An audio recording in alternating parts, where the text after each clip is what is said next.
I always thought I could trust them. I really did. I believed in our friendship the way you believe in something unshakable, something that's supposed to last forever. We had secrets, laughs, late-night conversations, promises whispered in the dark. I told them things I never told anyone else, and I thought they felt the same. I thought loyalty meant something. But loyalty was just a word to them. It started small. Little remarks, subtle digs, things I didn't notice at first. I brushed them off. Maybe they were joking. Maybe I was too sensitive. But then the cracks grew, and one night I realized everything I had shared, every vulnerability, every dream, every fear, was being used against me. They had taken my trust and weaponized it. I remember the first time I truly understood it. I was sitting alone in my apartment, scrolling through messages I wasn't meant to see.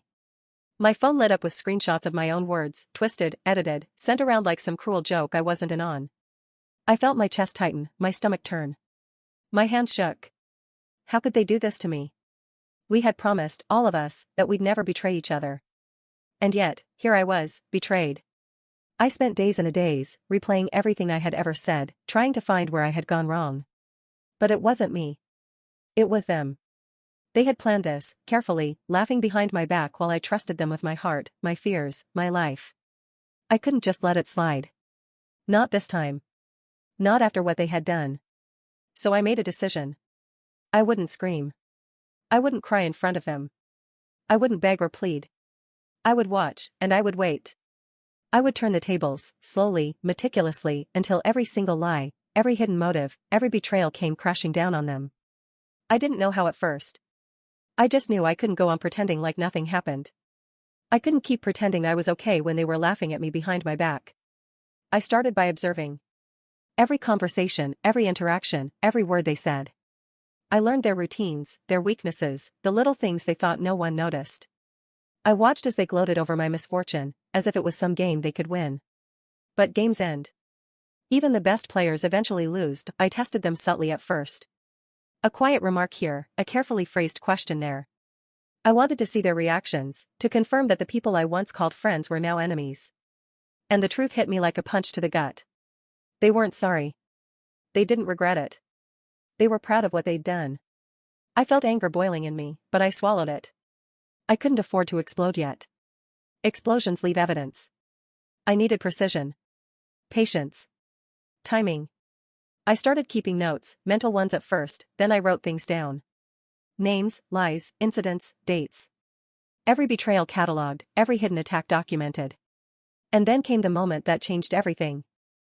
I received a message that was supposed to destroy me. It was the last piece of the puzzle, the one thing they thought would break me completely.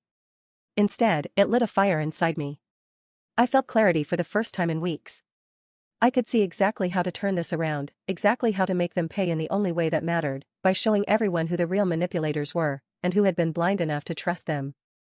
The first step was careful. I didn't rush. I needed to make sure my every move was unnoticed. I started with small, indirect actions, subtle manipulations that nobody would suspect. I whispered truths to people they trusted, shared facts they couldn't deny, watched as their carefully constructed lies began to falter. It was intoxicating, feeling the power of knowing what they didn't. Feeling them squirm without even realizing why. And then I upped the game. I created situations where their own actions would betray them. I planted seeds of doubt in their minds, allowed their arrogance to lead them into traps I had designed months ago without them ever suspecting a thing. Watching them stumble, thinking they were in control, was a thrill I didn't expect. I had imagined revenge as a straight path, but the beauty of it was the slow unraveling, the quiet, inevitable collapse that they couldn't see coming until it was too late. But I had to be careful. I couldn't let anyone know my hand. If they suspected, it would all fall apart. I continued smiling, continued pretending, acting as though I was still naive, still trusting. And every time they thought they had the upper hand, I learned something new. A weakness, a secret, an opportunity.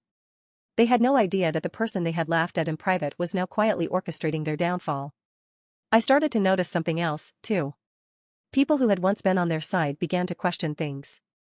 The friends I had lost, the ones who had stayed silent during the betrayal, started noticing inconsistencies, cracks in the story. I didn't have to push them. I just had to let the truth surface naturally. The longer I waited, the more their own arrogance became the weapon I could wield. Every night I went to bed thinking about it, planning, adjusting, refining my moves. I couldn't let emotion control me anymore. Anger had to be precise. Revenge had to be flawless. And the more I thought about them, the more I realized just how far I was willing to go. They had taken everything from me, my trust, my peace of mind, my sense of security. They had mocked my vulnerability. They had humiliated me. Now it was my turn. I can feel it building, the moment when everything comes together. The moment when all the lies collapse, when their confidence crumbles, when they finally see what I have become. I am no longer the person they thought they could manipulate. I am stronger, sharper, and I am patient. I am invisible until the exact right second, and then I strike. They think they are untouchable. They think they are untouchable because no one suspects me. But they are wrong. Very wrong. And when it happens, when they finally realize that the tables have turned, I want them to feel everything I felt. The fear. The shock. The betrayal. The disbelief. I want them to see clearly that I was never powerless, never naive, never the victim they thought I was. Because I am not. I am the storm they never saw coming. The plan unfolded like a clock I had wound and set in motion. I knew exactly when to move and when to wait. Every whispered truth I let loose had a purpose. Every lie I let them keep fed the illusion that they were winning. They were drowning in their own arrogance and I was the quiet hand loosening their grip. I started where they were weakest, their need to be seen as untouchable. They cared about image, about who liked them, who followed them, who believed their version of everything. So I attacked the image. I collected threads of evidence they had thought were private. I kept every screenshot, every message, every laugh recorded on nights when they thought I was asleep. I saved their careless confessions, the jokes that turned cruel, the plans they made to isolate me. I organized it like an exhibit, every piece labeled with dates and names. I did this in silence. Then I let the smallest crack in their facade widen into a canyon. I leaked a whisper to someone who had been on the edge of believing me. It was a carefully chosen whisper, nothing large enough to sound like an accusation but specific enough to rattle a conscience. That person asked a question. Another person overheard.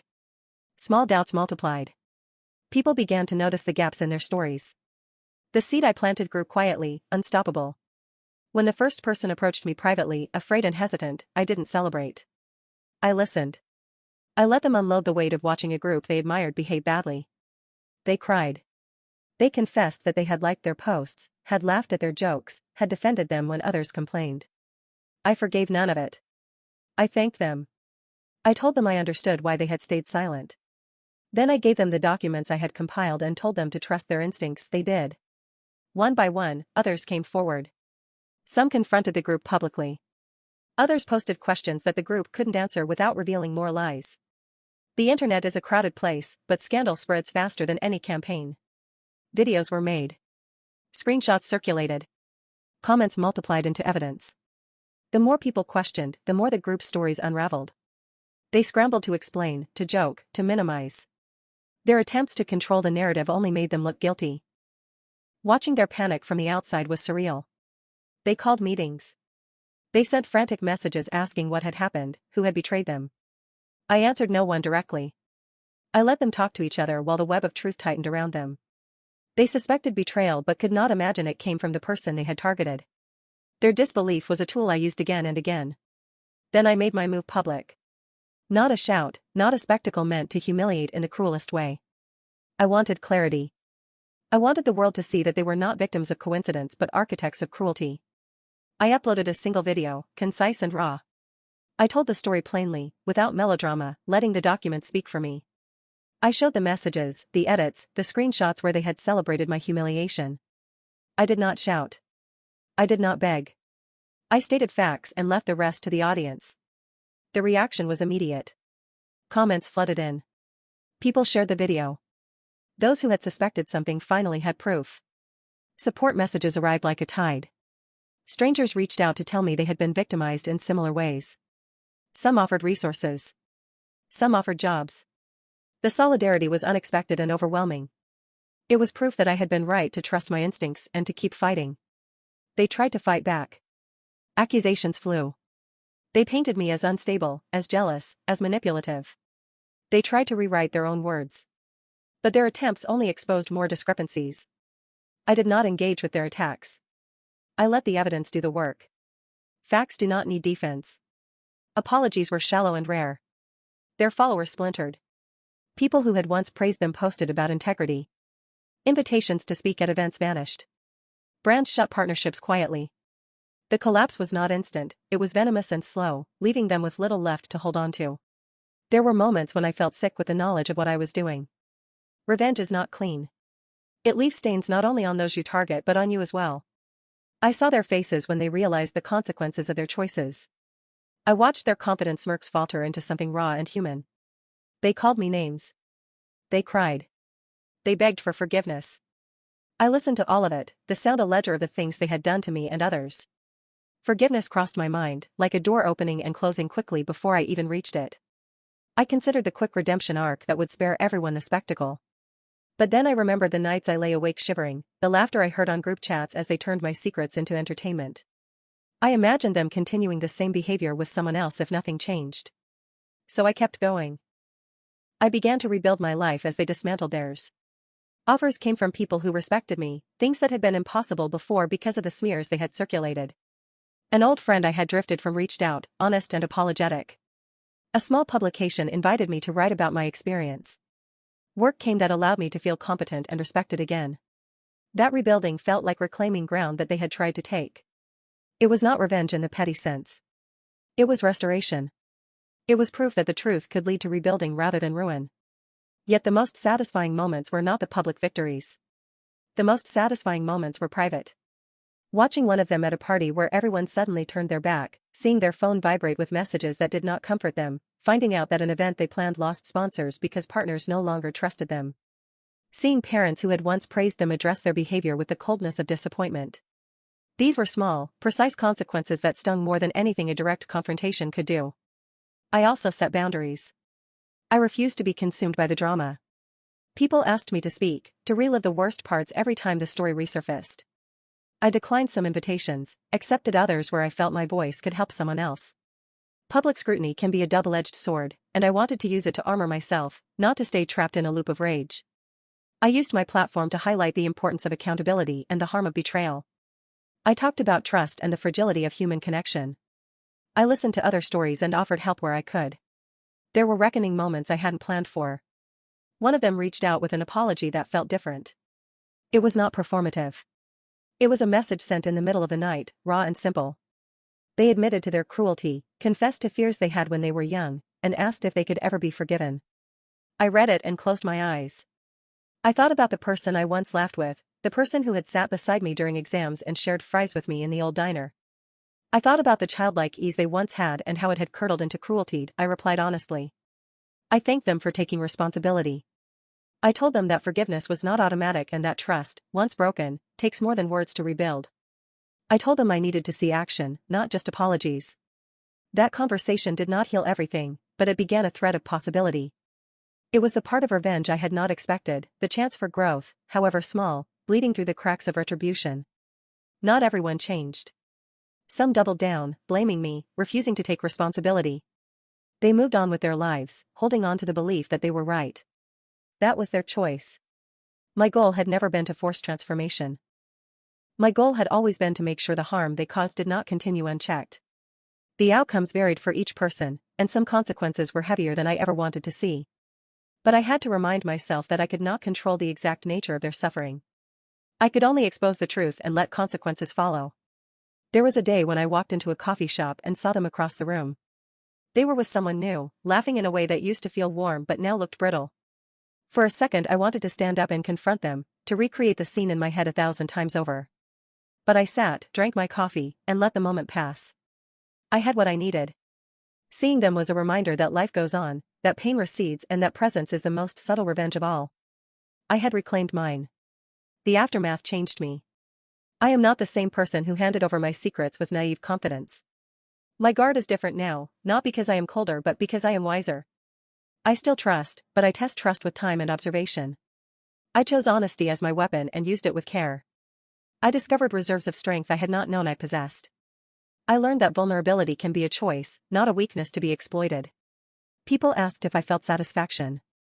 I did, in a way that surprised me. It was not the dark pleasure I had imagined in some melodramatic fantasy. It was quiet, a settling of something inside me.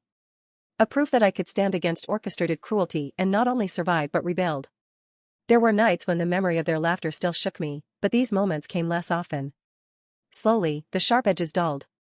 Sometimes I think about those late nights when we used to talk about dreams, about promises whispered like vows.